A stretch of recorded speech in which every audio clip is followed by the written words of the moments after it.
Welcome to only Ramarajan YouTube channel. இன்னைக்கான வீடியோல ராமராஜன் மற்றும் ரஜினிகாந்த் திரைப்படங்கள் ஒன்றாக ரிலீஸ் ஆயிருக்கு.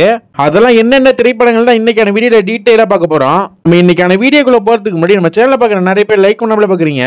நீங்க ஒருத்தர் லைக் பண்ணதுனால ராமராஜன் ரசிகர்களா இந்த ஒரு வீடியோ வந்துட்டு போக மாட்டேங்குது. மறக்காம லைக் பண்ணிட்டு நம்ம சேனலை சப்ஸ்கிரைப் பண்ணி சப்போர்ட் பண்ணுங்க.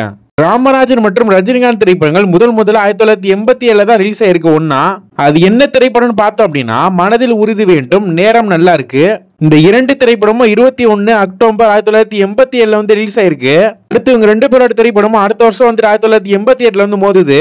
கொடி பறக்குது, நம்ம ஒரு நாயகன். இந்த இரண்டு திரைப்படமும் 8 நவம்பர் 1988 வந்து ரிலீஸ் ஆயிருக்கு. இதுக்கப்புறம் அடுத்த வருஷம் தான் திரைப்படம் வந்து மோதுது. ராஜாதி ராஜா அப்படிங்கிற திரைப்படம் 4/3/1989 வந்து ரிலீஸ் ஆயிருக்கு. பொங்கி வரும் காவேரி அப்படிங்கிற திரைப்படம் 17/3/1989 வந்து ரிலீஸ் ஆயிருக்கு.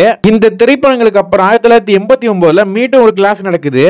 தங்கமான ராசா மாப்பிள்ளை அப்படிங்கிற திரைப்படம், இந்த ரெண்டு படமும் 28 அக்டோபர் 1989 வந்து ரிலீஸ் ஆயிருக்கு. இதுக்கு அடுத்ததான் 2 வருஷம் கழிச்சு தான் ரெண்டு பேரோட படமும் மோதுது. நாடு அதே நாடு அப்படிங்கிற திரைப்படமும் தர்மதுரை அப்படிங்கிற திரைப்படமும் 14/1/1991 வந்து ரிலீஸ் ஆகுது. 1991 ரெண்டாவது முறையா அவங்க ரெண்டு பேரோட திரைப்படமும் மோதுது. நெஞ்சமுண்டு நேர்மையுண்டு அப்படிங்கிற திரைப்படமும் தளபதி திரைப்படமும் ஒன்னா மோதுது. இந்த இரண்டு திரைப்படமும் 5 நவம்பர் 1991 வந்து ரிலீஸ் ஆயிருக்கு. இவங்க ரெண்டு பேரோட திரைப்படமும் அடுத்த வருஷம் தான் திரும்பியும் மோதுது.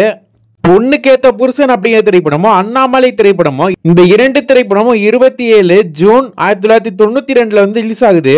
இதுக்கு அடுத்ததா அவங்களோட ரெண்டு பேரோட திரைப்படமும் 7 வருஷம் கழிச்சு தான் மோதுது. படையப்பா அப்படிங்கிற திரைப்படம் 10/4/1999 வந்து ரிலீஸ் ஆகுது. பூமனமே வா அப்படிங்கிற திரைப்படம் 30/4/1999 வந்து ரிலீஸ் ஆகுது. இந்த ரெண்டு திரைப்படத்துக்கு 20 நாள் கேப் இருக்குன்னு சொல்லலாம். சரி, ஓகே, இன்னைக்கான வீடியோக்கான எண்டுக்கு வந்துட்டோம். இந்த ஒரு வீடியோல இவர் தான் பெரிய ஆள், அவர் தான் பெரிய ஆள் சொல்லவே கிடையாது. இதை கம்பேர் பண்ணி யாருமே வந்துட்டு கமெண்ட் பாக்ஸ் வந்து கமெண்ட் பண்ணாதீங்க. இந்த வீடியோ முடிக்கிறதுக்கு முன்னாடி போன வீடியோல கமெண்ட் பண்ணவங்களோட பேர்லாம் வாசிக்கலாம். ஃபர்ஸ்ட் கமெண்டா சின்னராஜ், அடுத்த கமெண்டா பெரியசாமி முத்துலட்சுமி, அடுத்த கமெண்டா மீன் சேகர், அடுத்த கமெண்டா டியா, அடுத்ததா வேல்முருகன். இவங்க மட்டும் இல்லாம நம்ம சேனலுக்கு அதிகமா கமெண்ட் பண்ண செல்லமுத்து. இவங்க மாதிரி உங்களோட பேர் இந்த வீடியோல வரணும்னு நினைச்சீங்க அப்படின்னா இந்த வீடியோக்குள்ள மறக்காம கமெண்ட் பாக்ஸ் வந்து கமெண்ட் பண்ணுங்க. இனி ஒரு புதிய வீடியோவில் உங்களை சந்திக்கிறேன். தேங்க்ஸ் ஃபார் வாட்சிங்.